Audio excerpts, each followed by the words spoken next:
इस यात्रा वृत्तांत के माध्यम से लेखक ने त्रिपुरा के इतिहास, भूगोल, संस्कृति, कला, लोक जीवन और वर्तमान समय की स्थिति का आंखों देखा चित्रण प्रस्तुत किया है। तो चलिए दोस्तों, शुरू से इस यात्रा वृत्तांत को समझने की कोशिश करते हैं। लेखक उन व्यक्तियों में से नहीं है जो सुबह 4 बजे उठते हैं और 5 बजे तक तैयार हो जाते हैं और फिर लोधी गार्डन पहुंचकर मकबरों और मेम साहबों के साथ में लंबी सैर पर जाते हैं। आमतौर पर लेखक सूर्योदय के साथ उठते हैं, अपनी चाय खुद बनाते हैं और फिर चाय और अखबार लेकर लंबी अलसाई हुई सुबह का आनंद लेते हैं। अक्सर अखबार की खबरों पर लेखक का कोई ध्यान नहीं रहता, यह तो सिर्फ दिमाग को कटी पतंग की तरह यूं ही हवा में तैरने देने का एक बहाना है। लेखक का दृढ़ विश्वास है कि हो सकता है कि इससे लेखक को एक और दिन के लिए दुनिया का सामना करने में मदद मिलती है, एक ऐसी दुनिया का सामना करने में जिसका कोई सिर पैर समझ पाने में लेखक खुद को असमर्थ पाता है। अभी हाल ही में लेखक की शांतिपूर्ण दिनचर्या में एक दिन रुकावट आ गया। लेखक एक ऐसी तेज आवाज से जगा जो कि तोप दागने और बम फटने जैसी थी। ऐसा लग रहा था मानो जॉर्ज डब्ल्यू बुश और सद्दाम हुसैन की मेहरबानी से तीसरे विश्व युद्ध की शुरुआत हो चुकी हो। लेकिन भगवान का शुक्र है कि ऐसी कोई बात नहीं थी। यह तो केवल स्वर्ग में चल रहा देवताओं का कोई खेल था, जिसकी झलक बिजलियों की चमक और बादलों की गरज के रूप में देखने को मिल रही थी।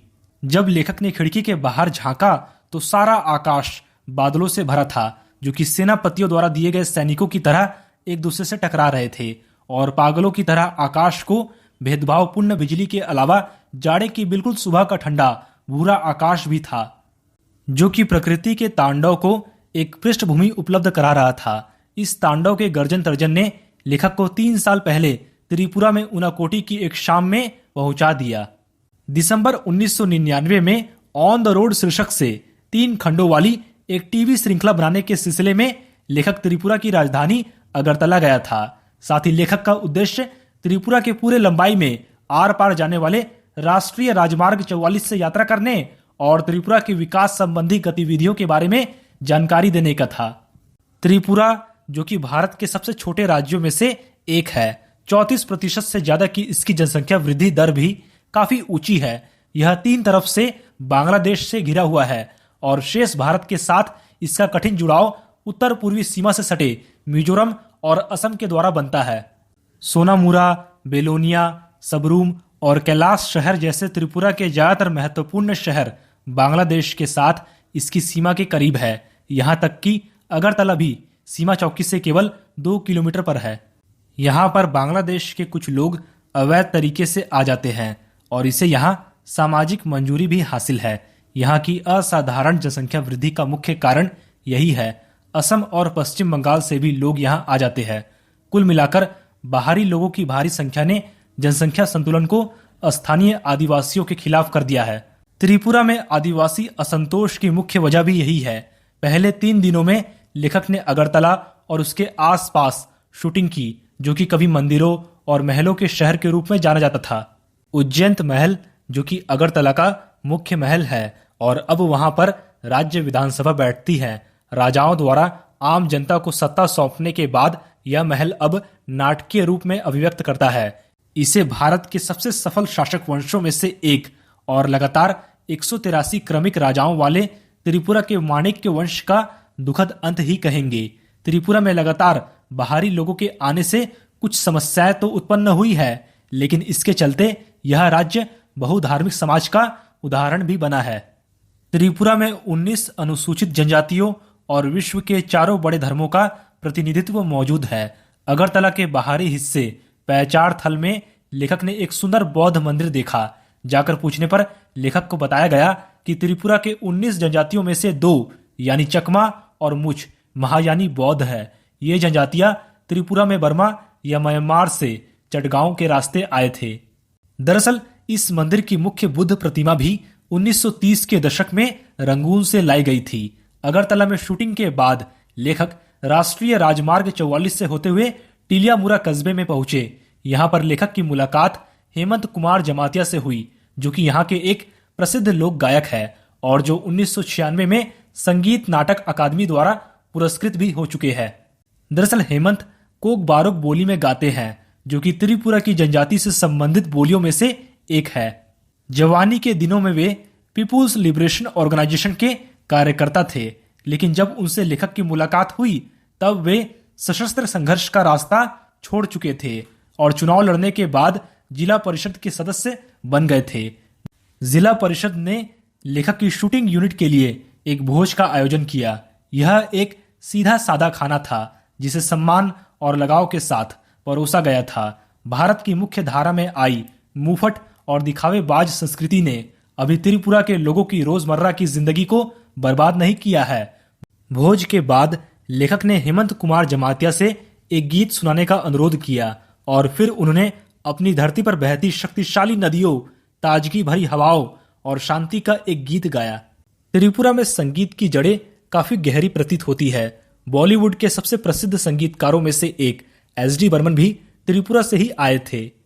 दरअसल वे त्रिपुरा के राज परिवार के उत्तराधिकारियों में से थे। टिलियामुरा शहर के वार्ड नंबर 3 में लेखक की मुलाकात एक और गायिका मंजू ऋषिदास से हुई।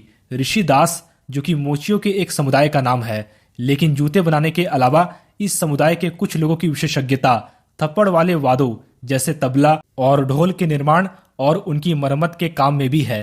मंजू ऋषिदास एक आकर्षक महिला थी और रेडियो कलाकार होने के अलावा नगर पंचायत में अपने वार्ड का प्रतिनिधित्व भी करती थी। वह अनपढ़ थी, लेकिन अपने वार्ड की सबसे बड़ी आवश्यकता यानी स्वच्छ पेयजल के बारे में उन्हें पूरी जानकारी थी।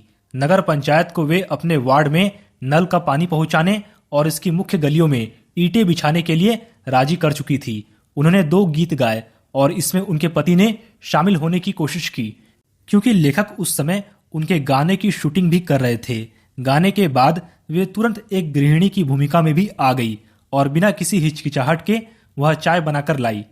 लेखक इस बात को लेकर आश्वस्त है कि किसी उत्तर भारतीय गांव में ऐसा होना संभव नहीं है, क्योंकि स्वच्छता के नाम पर एक नए किस्म की अछूत प्रथा वहां अब भी चलन में है।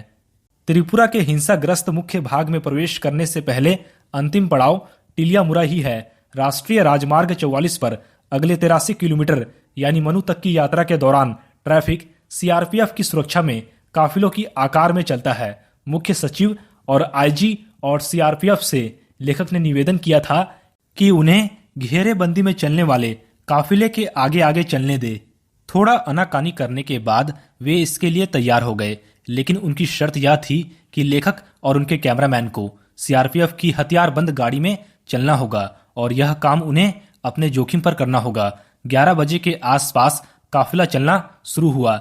लेखक अपनी शूटिंग के काम में ही इतना व्यस्त था कि उस समय तक डर के लिए कोई जगह ही नहीं थी। तभी सीआरपीएफ कर्मी ने कहा कि 2 दिन पहले हमारा एक जवान यहीं विद्रोहियों द्वारा मार डाला गया था। यह सुनकर लेखक की रीढ़ में एक हल्की सी कपकपी दौड़ गई। मनु तक की अपनी शेष यात्रा में लेखक यह ख्याल अपने दिल से निकाल नहीं पाया कि घेरे हुए सुंदर और शांतिपूर्ण प्रतीत होने वाले जंगलों में किसी जगह बंदूकें लिए विद्रोही भी छिपे हो सकते हैं। त्रिपुरा की प्रमुख नदियों में से एक मनु नदी के किनारे स्थित मनु एक छोटा सा कस्बा भी है। जिस वक्त लेखक मनु नदी के पार जाने वाले पुल पर पहुंचे तो सूर्य मनु के जल में अपना सोना गिरा रहा था। वहां पर लेखक ने एक और काफिला देखा। एक साथ बंधे हजारों बांसों का एक काफिला किसी विशाल ड्रैगन जैसा दिख रहा था और नदी पर बहा चला आ रहा था। डूबते सूरज की सुनहरी रोशनी उसे सुलगा रही थी और काफिले को सुरक्षा दे रही सीआरपीएफ की एक पूरी कंपनी के उलट इसकी सुरक्षा का काम सिर्फ 4 व्यक्ति संभाले हुए थे। अब लेखक उत्तरी त्रिपुरा जिले में आ गए थे। यहाँ की लोकप्रिय घरेलू गतिविधियों में से एक है अगरबत्तियों के लिए बांस की पतली सीकें तैयार करना। अगरबत्तियां बनाने के लिए इन्हें कर्नाटक और गुजरात भेजा जाता है। उत्तरी त्रिपुरा जिले का मुख्यालय कैलाश शहर है, जो कि बांग्लादेश की सीमा के काफी करीब है। लेखक ने यहाँ के जिला अधिकारी से मुलाकात की, जो कि केरल से आए एक नौजवान थे। वे बहुत तेज, मिलनसार और उत्साही व्यक्ति थे। चाय के दौरान उन्होंने लेखक को बताया कि टीपीएस मतलब ट्रू पोटैटो सीड्स की खेती को त्रिपुरा में खास तौर पर उत्तरी जिले में किस तरह सफलता मिली है। आलू की बुआई के लिए आम तौर पर पारंपरिक आलू के बीजों की जरूरत 2 मीट्रिक टन प्रति हेक्टेयर पड़ती है। इसके विपरीत टीपीएस की सिर्फ 100 ग्राम मात्रा ही 1 हेक्टेयर की बुआई के लिए काफी होती है। त्रिपुरा से टीपीएस का निर्यात अब ना तो सिर्फ असम, मिजोरम, नागालैंड और अरुणाचल प्रदेश को, बल्कि बांग्लादेश, मलेशिया और वियतनाम को भी किया जा रहा है। कलेक्टर ने अपने एक अधिकारी से कहा कि लेखक को मुराई गांव ले जाओ, जहां टीपीएस की खेती की जाती थी। फिर जिला अधिकारी ने अचानक लेखक से पूछा, क्या आप ऊनाकोटी में शूटिंग करना पसंद करेंगे? यह नाम लेखक को कुछ जाना पहचाना सा लगा, लेकिन इसके बारे में लेखक को कोई जानकारी नहीं थी। जिला अधिकारी ने आगे बताया कि यह भारत का सबसे बड़ा तो नहीं, लेकिन सबसे बड़े शैव तीर्थों में से एक है। जिला अधिकारी के लिए लेखक की उत्सुकता स्पष्ट थी। यह जगह जंगल में काफी अंदर है, हालांकि यहाँ से इसकी दूरी सिर्फ 9 किलोमीटर है। टिलियामुरा से मनु तक की यात्रा कर लेने के बाद लेखक खुद को ज्यादा साहसी भी महसूस करने लगा था। लेखक ने कहा कि मैं निश्चय ही वहां जाना चाहूंगा, और यदि संभव हुआ तो इस जगह की शूटिंग करना भी मुझे अच्छा लगेगा। अगले दिन जिला अधिकारी ने सारे सुरक्षा इंतजाम किए और यहां तक कि ऊनाकोटी में ही लेखक को लंच कराने का प्रस्ताव भी रखा।